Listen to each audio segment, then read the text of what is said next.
میں آخر میں وہ جو میں حوالے پیش کروں گا کہ حضرت سیدنا حسین رضی اللہ تعالیٰ عنہ کا قتل کس نے کیا تھا، کس نے انہیں کربلا میں شہید کیا تھا، اس سے پہلے میں ایک بات کہنا چاہتا ہوں، لیکن وہ بڑی منطقی سی بات ہے۔ منطقی سی بات کا مطلب یہ ہے کہ عقل ذرا چلائیں گے تو سمجھ آئے گی۔ آپ اپنا ذہن میرے حوالے کریں، آپ کو سمجھ آ جائے گی۔ حضرت ابو بکر کی خلافت کی حقانیت، حضرت عمر کی خلافت کی حقانیت، حضرت عثمان کی خلافت کی حقانیت ثابت کرنے کے لیے اور ان تینوں خلفاء کا دامن صاف کرنے کے لیے علی اصغر اور علی اکبر کے خون سے بہتر کوئی صابن نہیں ہے، کوئی صابن نہیں ہے۔ کیوں؟ 59 سال کا حسین، کتنی عمر تھی سیدنا حسین کی رضی اللہ تعالی، ایک کم 60 سال، کتنی؟ 60 سال کا بندہ بوڑھا ہوتا ہے، بیٹوں والا، پوتوں والا، نواسوں والا۔ 60 سال کا حسین غلط حکمران کے خلاف نکلا، بچوں کا خون بہایا جس طرح تم کہتے ہو۔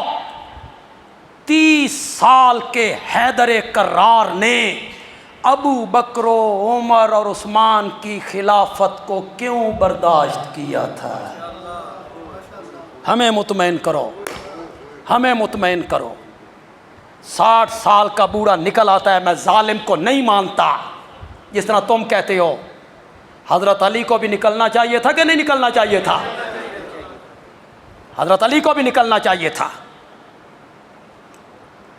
معلوم ہوتا ہے حضرت علی رضی اللہ تعالیٰ عنہ خلفائے ثلاثہ کو ایسا، اگر کل قیامت کے دن علی اکبر نے اور علی اصغر نے، یہ نام تم نے رکھے، اکبر اصغر، قدیم کتابوں میں ان کا کوئی ذکر نہیں، کوئی ذکر نہیں، اکبر اصغر، تم نے وہ چھپائے ابو بکر عمر، وہ چھپائے اکبر اور اصغر کہہ کے۔ قیامت کے دن علی اصغر اور علی اکبر نے اگر نبی پاک کی عدالت میں استغاثہ کر دیا، نانا ہمارے دادا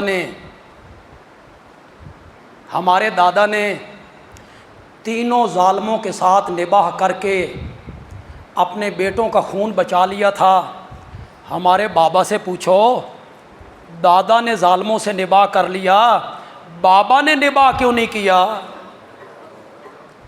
اگر یہ انہوں نے استغاثہ کر دیا جناب کہ حضرت علی نے ظالموں سے نباہ کر لیا تھا، تقیہ کر لیا تھا، ہمارے بابا نے کیوں نہیں کیا؟ معلوم ہوتا ہے حضرت علی رضی اللہ تعالیٰ عنہ نے نباہ نہیں کیا، حضرت علی تینوں خلیفوں کی خلافت کو برحق سمجھتے تھے،